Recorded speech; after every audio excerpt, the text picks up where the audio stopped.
Good afternoon, and thanks for joining us. An expert jury heard witness testimony on day 4 of the inquest into Boden Umpherville's death. Weapons experts from the Saskatoon Police Service spoke about the tasers used by Prince Albert Police and the gun found on Umpherville during the 2023 arrest, which led to the 40-year-old's death. The firearms expert said a taser probe was found stuck in the magazine well of the firearm found on Umpherville. The advanced care paramedic who responded says a call came in for a patient who had been tased and bitten by a police dog about 12 minutes after police first initiated the traffic stop. When paramedics arrived on scene, Umpherville was breathing, but just minutes later he had no pulse. EMS performed manual CPR with the assistance of 2 police officers in the back of the ambulance. So where's the humanity in it all, you know? It's not all about weapons and subduing, and ultimately at the end of the day, it was so important to have him in a pair of handcuffs that he had to die. Is that what we're doing? Court heard Umpherville was handcuffed behind his back at EMS arrival, and police removed Umpherville's handcuffs to perform CPR. A 47-year-old woman is charged with second-degree murder after a homicide in Green Lake. RCMP were called to a business on McIntosh Avenue at about 10:30 Tuesday night for an injured man. EMS responded and declared him dead at the scene. He's been identified as 46-year-old Michael Lafond from Green Lake. Officers found and arrested a woman on 3rd Avenue related to the investigation. 47-year-old Angela Kuznetsov has been charged with second-degree murder. She's scheduled to appear in provincial court today. Major construction work is coming to 15th Avenue East next week for road rehabilitation. The city of Prince Albert is alerting residents in the community that major roadway milling, paving and repair will be done on 15th Avenue East between 22nd and 28th Street. The city says the intersection of 15th and 28th will be closed for the entire project, using Muzzy Drive and Barton Drive for access points for local traffic. There will be no parking allowed along 15th Avenue. The project begins Saturday and is expected to last until Friday. The city reminds residents to respect construction crews and obey all closures and signage. The fight against the spread of Dutch elm disease continues, with a protective treatment being applied to trees in Kinsman Park. Living Tree Environmental is injecting a systemic fungicide called Arbotech 20S into the tree base. The fungicide then moves into the tree's new growth to help protect against Dutch elm disease. The city performed surveillance surveys earlier in the summer, including canopy scans of all elm trees in the city to identify for hazardous or infected trees. The company expects to be finished by Friday afternoon. The city says it plans to expand the treatments to more trees next year.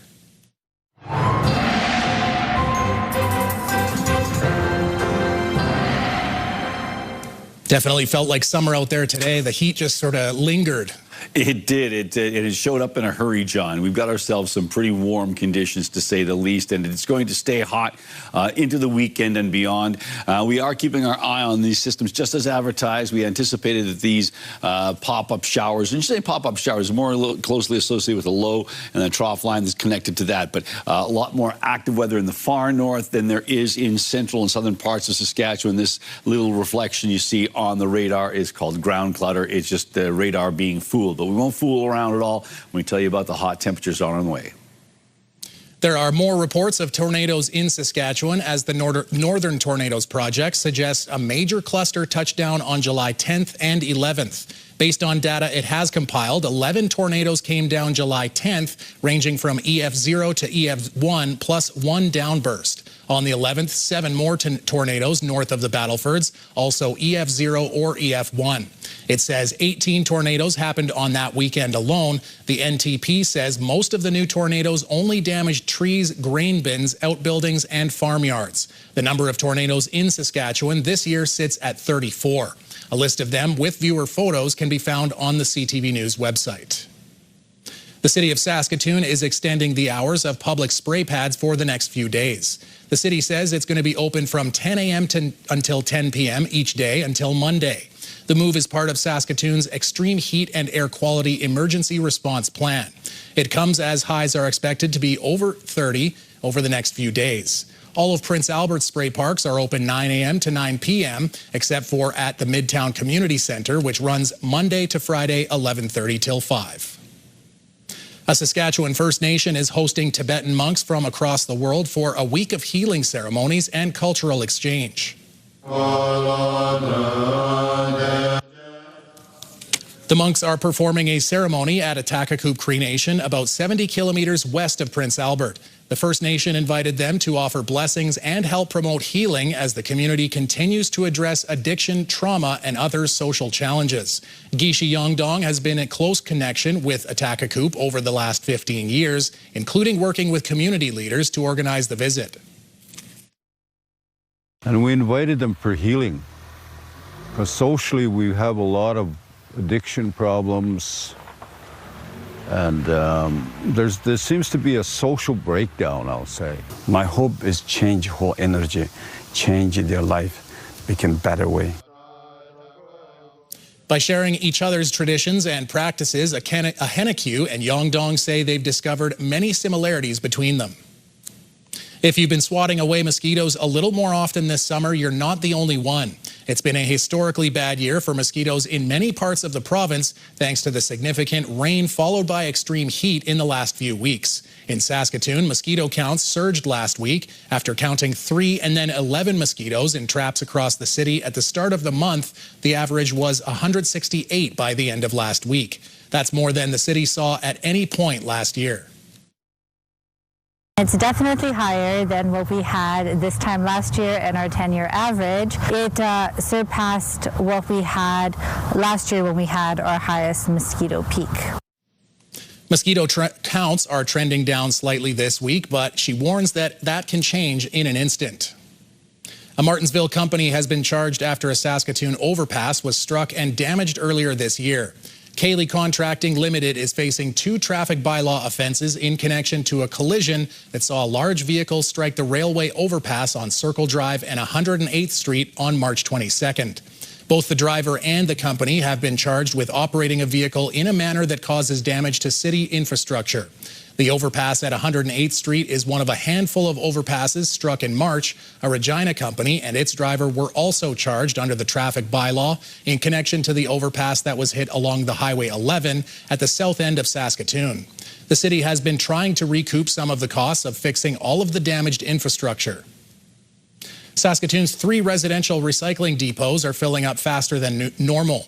It's prompting the city to put out an alert. It's reminding businesses that the depots are for residential use only. To address the increase in demand, pickup at the depots is increasing from 4 days a week to 6. The city says it will reevaluate collection frequency after the summer. Residents can help make more room by flattening their cardboard and only dropping off accepted items.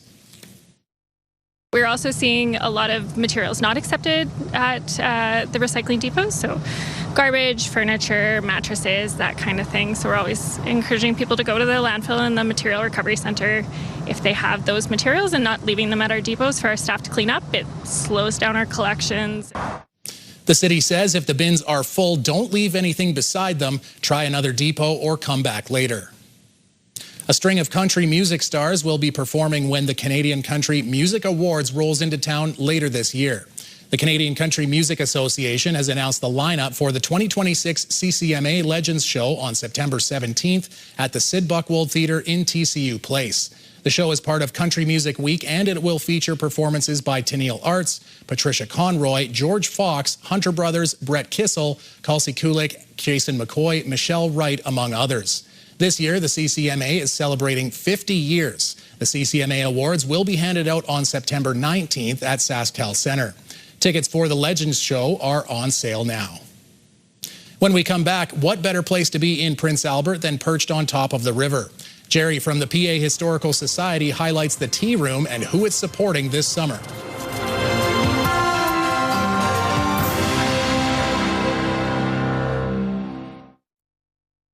If you're looking to take a little bit of time to relax and enjoy your surroundings, well, probably you want to come to the Prince Albert Historical Museum's Tea Room. Jerry McKelvey here with the museum, and you're going to tell me a little bit about what we have going on this summer. So what do we have at the Tea Room? So this summer, the Tea Room is being operated by the Prince Albert Dance Company Parents Group. They are using it as a fundraiser for their trip to Disney. And so they're open Monday to Saturday, 11 till 3. They offer dirty sodas. Have you had one? I've heard all about these dirty sodas. I've never had one yet, so I know where to get one. They are awesome. And dirty popcorn. Okay. Let me tell you, that is the snack to have. They have desserts such as parfaits and soup and sandwiches. And what are the hours? Are you able to come in any time of day as long as the museum's open? As long as the museum is open, you don't have to pay admission to the museum if you're just going up to the tea room to have a lunch. And let me tell you, we have the best view in town from the balcony. And so if it's a lovely day like today, you're welcome to sit out on the balcony and look at the river as it rolls by and enjoy your lunch.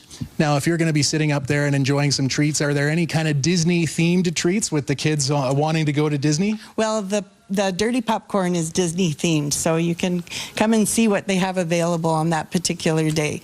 And is this a completely rare or first of its kind thing where a group will come in and occupy the space and raise funds over a course of time? Yes, usually it's been an individual or a business. We've had Sweet Stells in the past, and that was awesome.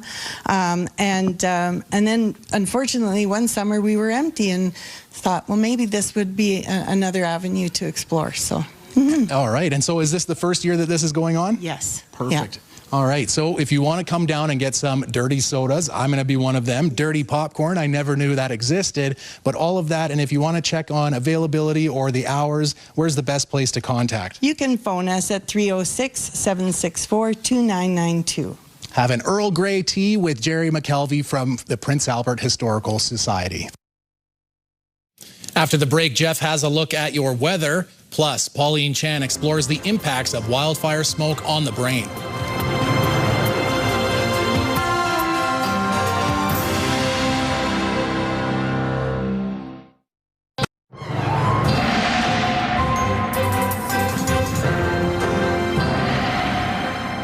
Well, Jeff, an extra hour of the spray pad might help a little bit with the heat, but I think we're going to need a little more than that because it's not going away right away, is it? Not at all. In fact, it's sticking around for quite a while. Warmer than seasonal temperatures and not a lot of relief in the form of rain. So let's take a look at our satellite and radar shot here, John. And as you can see, we, as advertised, these systems are moving in, a part of a low that's sort of moving in from the, well, north of Fort McMurray, sort of sliding into parts of northern Saskatchewan, and a bit of a trough line extending off of that. And so we're going to be keeping our eye on that, see if it spreads southward, because right now, sort of the area that is the greatest area for the possibility for severe thunderstorms, basically from about, Fort McMurray through Cold Lake down just to north of Prince Albert. So right now, we're going to keep an eye on all of that. Now, just taking a look at our future cast. So the computer modeling indicating that low continues to move out of our province into northern Ontario. But we've got our eye on this other system. You can see right about here, yeah, it starts to slide into parts of northern Alberta, a bit of a line of storms there. So we'll see if that adds up to anything in the coming 24 hours or thereabouts. Overnight tonight, we have partly cloudy skies through much of the Lakeland region. 13 degrees for Spirit Woods overnight temperature, 14 for the Battlefords, the same for Candle Lake, 15 for Birch Hills, 14 for Rostern, 16 in Nipawin, and Melfort, 16 degrees as well. So temperatures a tad on the uncomfortable side if you don't have some air conditioning that you can help out. Just get a really good fan if you can. 27 degrees for Spirit Wood under sunny skies tomorrow. We've got ourselves 29 with mainly sunny conditions for the Battlefords, 26 and sunny in Candle Lake, ditto that for Birch Hills. Rostern mainly sunny and 27, the same for Nipawin, and Melfort expecting mainly sunny skies and 26 degrees. Here we go with Prince Albert's detailed forecast tonight, dropping down to 14 degrees, a slight chance of showers, risk of a thunderstorm. The winds shift around a little bit. Winds out of the southwest 15, but overnight they change to a northwesterly wind at 15, and then the wind picks up a little bit tomorrow, northwesterly winds at 20 kilometers an hour, but still a chance of some showers and 27 degrees. And then we take a look at Saturday. We've got ourselves big time sunshine, 30 degrees. It cools off a little bit on Sunday, but that's still above seasonal. It comes with a 40% chance of showers and a risk of a thunderstorm. And then Monday and Tuesday, 27 both days, a bit more cloud cover on Monday, lots of sunshine on Tuesday. Wednesday up to 28 and mainly sunny skies, and back to sunshine and hot temperatures, 27 degrees, the expected high on Thursday of next week. So what you're saying is take the burgers and the dogs off the barbecue before the rain comes tonight, and make sure you're sitting in your couch and got your watermelon head on top of your head. Sure, if you want, but I mean, maybe just eat the watermelon. You know, I know. Maybe that's not disrespectful to fans, but it's like, you know, enjoy the watermelon. You know, you core it out, enjoy it. Are you saying that people throw out all that pink stuff? Well, they might. I don't know. Or you can make kind of a fancy cocktail. There you go. Well, that's what I would have assumed. Well, good for you. Yeah, it goes in there. Well, we're talking about the Riders, and a much-needed boost, Jeff, is coming to the Saskatchewan Roughriders defense as they take on the Edmonton Elks at home with first place in the West Division on the line. Looking deep, but he slips. Still goes deep. And that one is intercepted.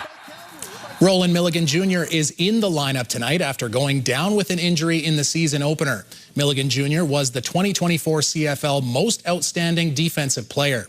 The Riders are near the bottom of the league in takeaways, but the team says the return of Milligan Jr. could help change that.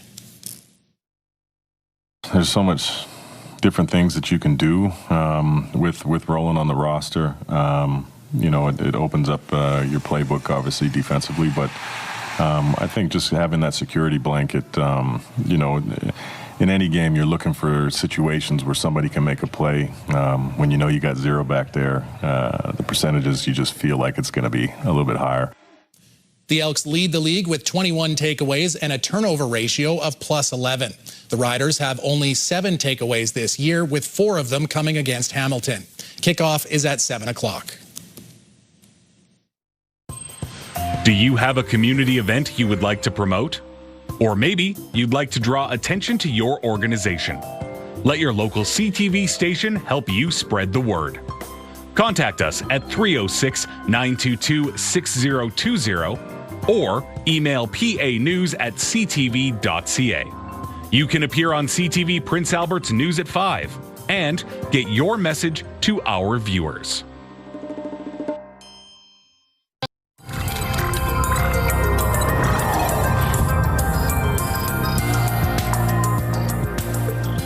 Health experts are warning the dangers of wildfire smoke go far beyond just the lungs. As Pauline Chan tells us, it also poses a risk of dementia. One bad day won't cause dementia, for example. But the problem is that we're increasingly having bad day after bad day after bad day. And if people don't take the right kind of precautions, then they're just increasing their risk. Alison Secular is the chief scientist at Baycrest. Air pollution in general can cause inflammation in the brain. It can cause changes in the ability of the brain to repair itself. It can cause all kinds of other issues and introduce different kinds of poisons and toxins basically into the brain. She says the particles are so small they can cross the blood-brain barrier. And it's not just trees that burn. Buildings and vehicles also release toxins into the air. Things like carbon monoxide will be in there. There are things like benzene and formaldehyde. She says genetics are a small part of our risk factors for dementia, but the ones we can control go by the acronym BRIGHT. B for body movement, so make sure you exercise daily. R is for rest and relaxation, also important for the body's health. I is for involvement. Socially and cognitively. So social engagement is really highly critical. G is for glasses and hearing aids, an under-recognized factor in brain function decline. H is for heart health. If it's good for your heart, it's actually also good for your brain. And T is for toxins such as alcohol, smoking, and air pollution. So on days like mid-July, when Toronto had the worst air quality in the world. So for me, if it's a 4 or higher, I minimize any kind of strenuous activity outside. And on a day like a 10 or a 9 or an 8, I would try not to go outside at all. Secular says precautions such as an N95 mask are a good idea, especially for older Canadians. Pauline Chan, CTV News. How fast you walk may also play a big role in the health of your brain. As Alicia Fieldberg reports, a newly published study links fast-paced seniors with less cognitive decline. Staying fast on your feet may be just as important for keeping your mind sharp as doing brain teasers and crossword puzzles. It's not surprising to these fitness buffs in their 70s. Part of healthy living as we get old to keep the mind and body active. As you get older, you have to continue moving or otherwise you just fall apart. Researchers behind a study in neurology journals found people in their 80s who maintain a much quicker walking pace than their peers are far more likely to stay mentally sharp. Researchers say these super movers walk as fast as people about 30 years younger, and as they aged, they tended to preserve the volume of their brain's hippocampus, the part associated with memory. We're seeing that the super movers are experiencing about 50% less cognitive decline compared to their counterparts who are not super movers. That's pretty significant. At the average walk speed for people in their 80s, you can cover a kilometer in about 19 minutes. Super movers may be able to walk a kilometer in about 14 minutes. I would recommend going 4 miles an hour, which is 6.4 kilometers an hour, or greater on the treadmill. While this latest study focuses on walking, other research indicates the type of movement doesn't matter so much as long as you stay active. We still go out at night and we go dancing on the weekends and stuff like that, so we're trying to keep young. Since I've retired, I'm at the gym more. Pickleball the other 2 days of the week. I think maybe it helps to prevent dementia a little bit. If you're consistent and keep up the pace, it could pay off for both your muscles and your mind. Alicia Fieldberg, CTV News, Calgary. Pretty good arm strength on No that guy, kidding. Both those guys are in pretty good shape. You bet. Not at all. Probably would beat me up in a fight, that's for sure. Well, now that might be pushing it. All right, Jeff. People in Australia, they are willing to travel great distances just for a loaf of bread. This historic bakery is located in an abandoned town called Farina, which is actually the Italian word for wheat. It's known as the most remote underground bakery, built in 1888 using traditional wood-fired ovens. After sitting dormant since the 1980s, a team of volunteers now returns to the remote community, and they fire up the ovens for 8 weeks a year. And Jeff, it takes an entire week just to bring the wood-fired ovens up to the right temperature. Wow. Pretty good. That blows my mind. That is wild. No, there that's you a go. pretty nice looking loaf right there. That worth the drive. Hope you get a little butter and jam on that. That's what we're talking about. Like the Duke of Boar bread at the X. I was just going to say, we're getting up to that time of the year where loaves of bread are going to be all over the place. I bet. Can't wait. Looking forward to it. Sounds good to me, too. Honey jam or a mix of both? Give me it all. Everything.